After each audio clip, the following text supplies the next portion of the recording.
So today we're going to start Unit 3, which is about exponential functions. And so the first thing we need to do is learn how to deal with exponents. So learning target 1 says I can multiply and divide two powers with the same base. So first, think about what does it mean to say that two powers actually have the same base. Let's circle each expression that contains powers that have the same base. Now the base is not the little number up top here. The base is the big number being taken to that power. So here, the two bases are x and x. So those are the same, so we're going to circle that one. Here, they're x and y. Those are not the same base, so we cannot do anything else to simplify this, so we're not going to circle that. Here, we have a 2 and a 2. We can circle that. We have an A and an A, so we can circle that. We have a 3 and a 3, so we can circle that. We have an X and an X. Now, even though these are being divided, we're still trying to decide if they have the same base. There's an X to the third, and there's an X to the sixth. Because they're both to an X to some power, that means they have the same base. The base is an X for both powers. So we can circle that. Here, it's a Y and an X, so we can't circle that. Here, it's a Y and an X, so we can't circle that. Here we actually have 4 different bases. If there is no power, it's like there's an exponent of 1. So that's really A to the first, and B to the third, and D to the first, and C to the sixth. Now, none of those powers are the same, so we can't combine any of them. We cannot combine this A and B, we cannot combine this D and this C, and we can't combine anything from top to bottom either, like we could here. These have the same base. There is nothing the same over here. So to multiply or divide powers, just think about what a power actually is. It's just repeated multiplication. So x squared times x to the third is actually x times x, that's x squared. You just multiply it by itself. And then x to the third is x multiplied by itself 3 times. X times x times x. So really, x squared times x to the third is just 5 x's being multiplied together. So it's actually just x to the 5th power. Because of this pattern, a general rule to follow when multiplying fractions is to keep the same base, but then just add the exponents. We had 2 x's multiplied together and 3 more x's multiplied together. So now we have 5 x's multiplied together altogether. So here they have the same base, so we have x and x, so that would end up being x to the 5th. 2 plus 3 equals 5. Here, we're going to keep the same base, and we have 5 2's multiplied together times 3 more 2's multiplied together. So that's 5 plus 3 gives us 8 2's multiplied together, total. Over here, it's the same base, so we can multiply them. We have a, and then it's going to be to the 7th power, because 4 a's multiplied together times 3 more a's multiplied together is 4 plus 3 is 7 a's multiplying all together.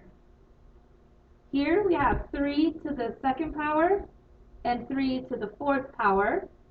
So 2 plus 4 is 6, so it's 3 to the 6th.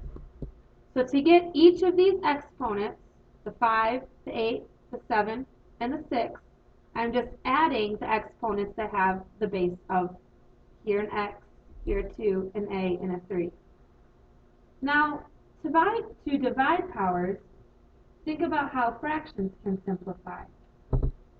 X to the 6th over x to the 4th is actually x times x times x times x times x times x over x times x times x times x, which can simplify to, so let's look at how this simplifies. If you have the same thing in the numerator and the denominator of a fraction and it's multiplying, we can just cancel them out. So x divided by x, that's just like 1. Same thing there, same thing there, same thing there. So because you have 6 on top and you have 4 on bottom, 4 of these bottom ones cancel out 4 of them on top, and you're only left with 2 on top. So really, this simplifies to just x times x, which equals x squared. So because of this pattern, a general rule to follow when dividing fractions is to keep the same base, just like we did up here.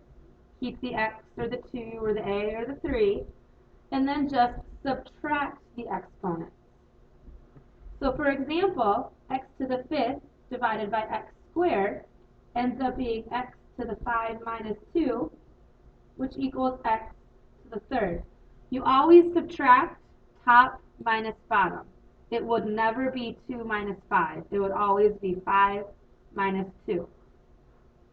So for this one, we have x to the 3rd divided by x to the 6th. So that turns into x top minus bottom, which equals x to the negative 3.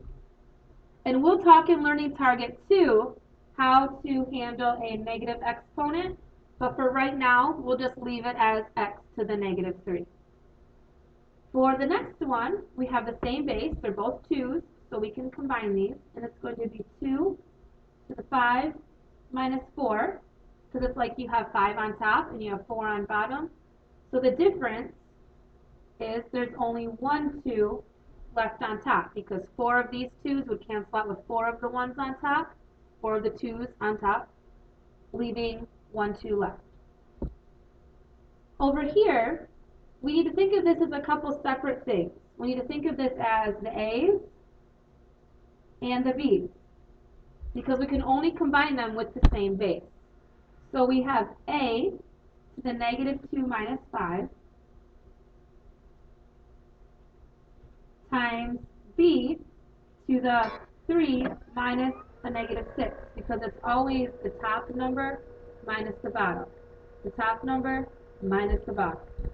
So this ends up simplifying to a to the negative 2 minus 5 is negative 7. And then b, 3 minus the negative 6, that's actually like 3 plus 6. So this turns into b to the 9, because 3 plus 6 is 9. And that is how you multiply fractions with the same base and divide fractions with the same base.